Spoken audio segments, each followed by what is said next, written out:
प्रिय विद्यार्थियों, एक बार फिर आप सभी के बीच मैं यह वीडियो व्याख्यान लेकर उपस्थित हुआ हूँ। जैसा कि आप सभी को पता है, हम इससे पिछले वीडियो व्याख्यान में भी घनानंद के पद की व्याख्या और विमर्श कर रहे थे। इस व्याख्यान में भी हम शेष रहे पदों को पढ़ेंगे और उसकी व्याख्या समझने का प्रयास करेंगे। आगे के पद अब हम पढ़ते हैं। देखिए, निस ध्योंस खरी और माज अरी छवि रंग भरी मुरी चाहन की तक्की मोरनी त्यों चक ढोर रही ढर ग्यो ही ढोरनी वाहन की छत द्वे कट्टी पे बट प्राण गए गति हो मति में अवगाहन की घन आनंद जान लग्यो तब ते जक वागये मोही कराहिनी की। पूर्व प्रसंग के अनुसार ही यहाँ पर घनानंद एक विरहिणी नायिका का वर्णन कर रहे हैं। उसी क्रम में यहाँ पर घनानंद नायिका का चित्रण करते हुए लिखते हैं कि निस्ध्योंस खरी और माज अरी। निस्ध्योंस से तात्पर्य यहाँ पर रात दिन से है और प्रियतम की सुजान प्रिया की मुड़कर देखने की रंग भरी श्रेष्ठ छवि रात दिन मेरे हृदय में चुभती रहती है। निस्ध्योंस खरी और माज अरी। निस्ध्योंस खरी है ना, रात और दिन खड़ी रह कर के वह मेरे हृदय में अड़ी रहती है। छवि रंग भरी मोरी चाहने की, मुड़कर देखने की सुंदर छवि मेरे हृदय में चुभती रहती है। तकी मोरनी त्यों चक ढोर रही ढरी ग्यो ही ढोरनी वाहन की। मुड़कर जो ही उसने मेरी ओर देखा त्यों ही आंखें पीछे की ओर हो ली। हृदय उसी प्रकार उसके पीछे पीछे चला गया जैसे कि कोई पशु को हाँक कर अपने साथ ले जाए। कमर पर लचक दे करके छत्ती द्वे कट्टी पे बट प्राण गए गति हो मति में अवगाहन की। कमर पर लचक देकर जो ही दे आगे बढ़ी, मेरे प्राण निकल गए और उसी गति से मन उस छवि में डूब गया। घनानंद कवि कहते हैं, घनानंद जान लग्यो तब तें जक वागई मोही। और घनानंद कवि कहते हैं कि जब तक मैंने सुजान प्रियतमा को देखा तब ही मुझे आए भरने की रट लगी हुई है, अर्थात तभी से मैं कराह रहा हूँ। ये घनानंद का ऐसा पद है जिसमें नायिका की उस विरह दशा का चित्रण है, जिसमें वह प्रेम के एक निष्ठ स्वरूप का चित्रण कर रही है।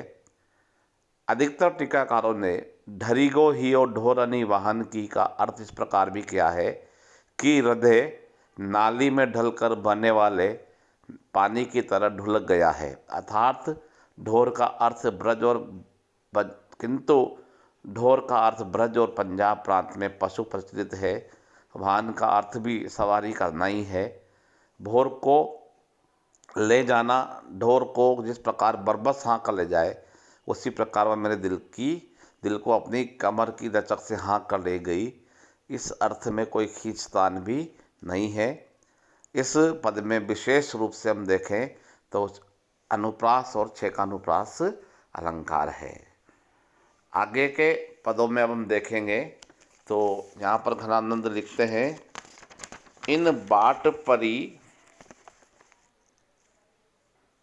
इन बाट परी सुधि राव रे भूलनी कैसे उरारो दीजे जू एक आस तिहारी सो जीजे सदा कन चातक की गति लीजे जू अब तो सब असीस चढ़ाई लई, जो कुछ मन भाए सो कीजे जूं, कन आनंद जीवन प्राण सुजान, तियारही बातनी जी जई जूं। यहाँ पर घनानंद एक बार फिर से उसी वियोगी अवस्था के प्रसंग में लिखते हैं कि इन बाट पड़ी सुधे रावरी, इन बाट पड़ी सुधी रावरे भूलनी, कैसे उरानो दीजऊं जी। वो कह रहे, नायिका कहती यहाँ पर कि मेरे हिस्से में तो बाट पड़ी, मतलब जब बंटवारा होता है किसी चीज़ का, तो नायिका यहाँ पर कह रही है कि जब हमारे बीच में बंटवारा हुआ, नायक को उल्हाना भी नहीं दे पाने के कारण वो कह रही है कि जब हमारे बीच में बंटवारा हुआ तो मेरे हिस्से में याद आई और आपके हिस्से में भूल ना आया। अब बताइए कि मैं अगर आपको उल्हाना भी दूं तो किस प्रकार से दूं। अर्थात जो जिसके हिस्से में आया उसने वही ले लिया। एक आस तिहारी सो जीजे सदा, घन चातक की गति लीजिए जूं। इस प्रकार अब तो मैंने आपको सिर पर चढ़ा ही लिया है, अर्थात शिरोधार्य कर ही लिया है, तो जो जी में आए सो कीजिए। यहाँ पर दायिका कर है आनंद के घन, जीवन के प्राण सुजान प्यारे, मैं तो आपकी चर्चा करके ही जीती हूँ। अतः मेरी इच्छा है कि यही आशीर्वाद देती हूँ कि तुम सदा कुशल पूर्वक रहो। नायिका यहाँ पर प्रेम के उस निश्चल स्वरूप का चित्रण करती हुई, उस स्वरूप का पालन करती हुई कहती है कि हम तो कैसे भी जी लेंगे, लेकिन आप कुशलता पूर्वक रहें, ऐसी वह कामना करती है। इसी क्रम में आगे नायिका कहती है, एवे वीर पौन तेरो सब और गौन, बारी तोसो कौन और मन ढर कोनी बानी दे, जगत के प्राण छोड़े बड़े को समान, गन आनंद निधान सुख धानी दिख यानी दे, जान उजियारे गुण भारे अंत मोही प्यारे, अब वे मोही बैठे दीठी पीछे वानी दे, पहचानी दे बिरह व्यथा की मूरी, आखिन में राख्यो पूरी, धूरी तीन पायन की आहा ने को आनी दे। यहाँ पर उसी प्रसंग में नायिका कह रही है कि हे भाई पवन, वीर से तात्पर्य भाई से है कि हे भाई पवन, तेरो सब और गौन, तेरी तो सब और गति है, तू सब और आता जाता है।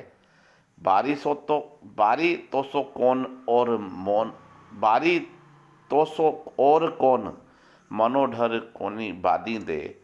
अब वो नायिका ये करे कि तू सब जगह आता जाता है, तेरे जैसे संसार में दूसरा और कौन है जो इस कार्य को संपन्न करे। तू मन को द्रवीभूत होने की आदत सिखा दे, तो संसार का प्राण है, तेरे लिए छोटे बड़े सब एक समान है।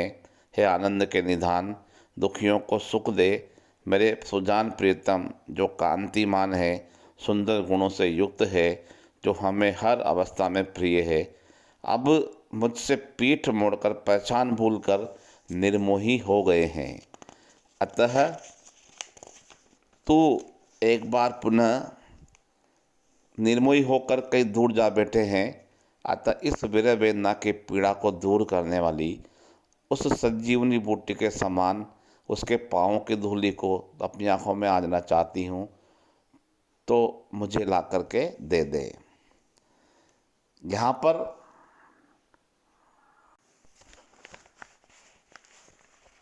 आगे के पद में घनानंद की नायिका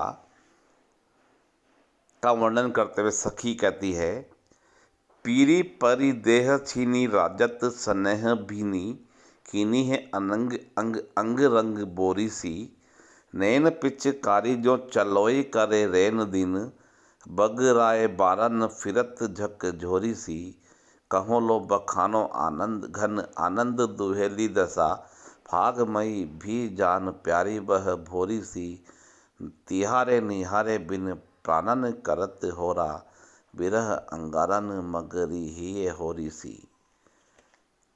यहाँ पर नायिका की विरह दशा का चित्रण करते हुए सखी कहती है कि हे प्रिय सुजान, आपकी विरहणी की देह पीली पड़कर शीर्ण हो गई है।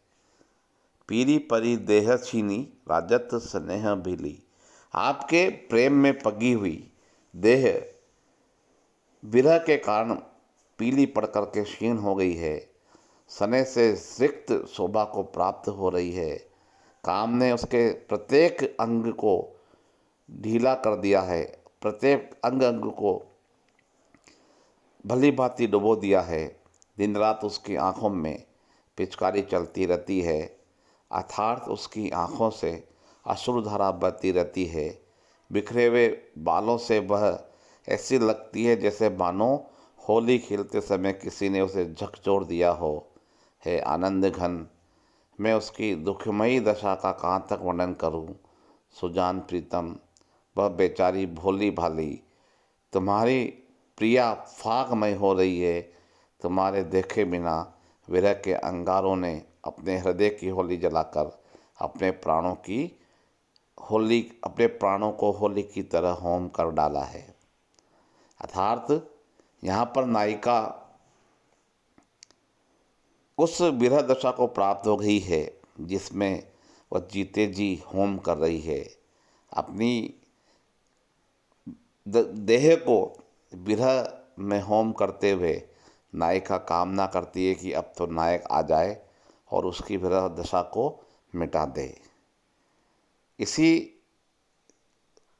पद में अगर विशेष की दृष्टि से हम देखें तो इसमें श्लेष, रूपक और उत्प्रेक्षा अलंकार है। और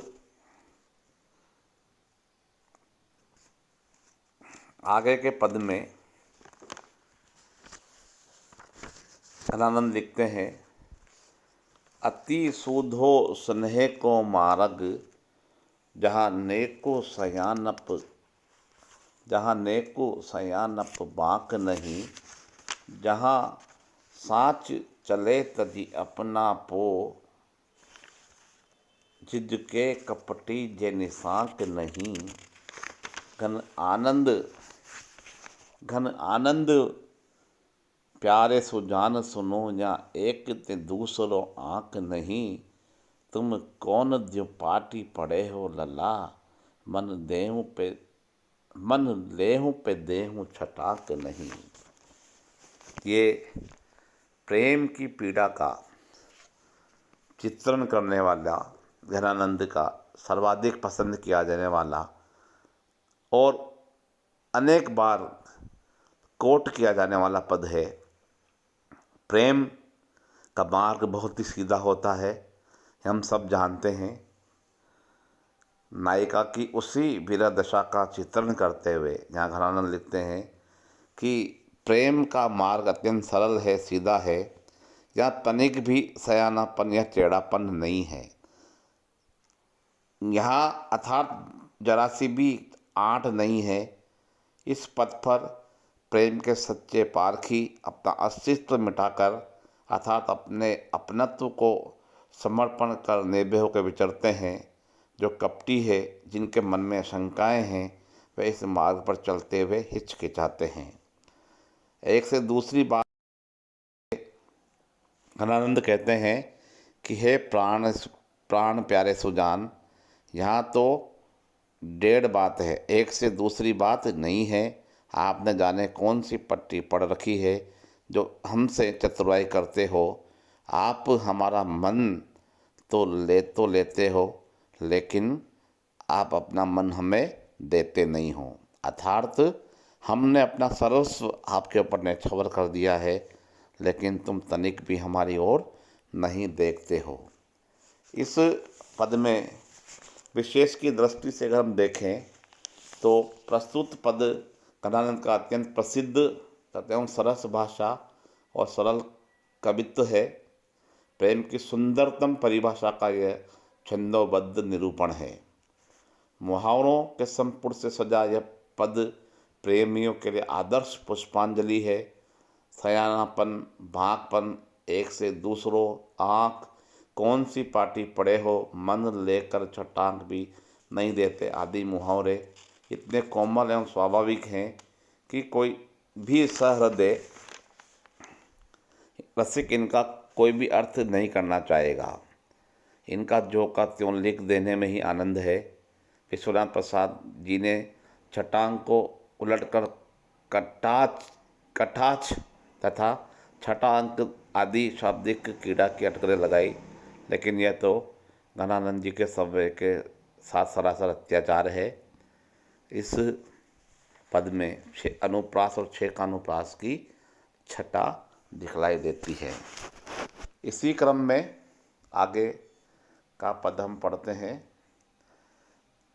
कारी कूर कोकिल कहाँ को बेर काढ़ तीरी, कुकी कुकी करे जो किन कोरी रे, पेड़ परे पापी एक कलापी निस्यों से त्यों ही, चातक में घातक है तू ही कान फोरी रे, आनंद के घन प्राण जीवन सुजान बीना, जानी के अकेले सब घरो दल जोरी रे, जोलो करे आवन विनोद बर सावन वे, टोलो टोलो रे डरारे बज मारे घन गोरी रे।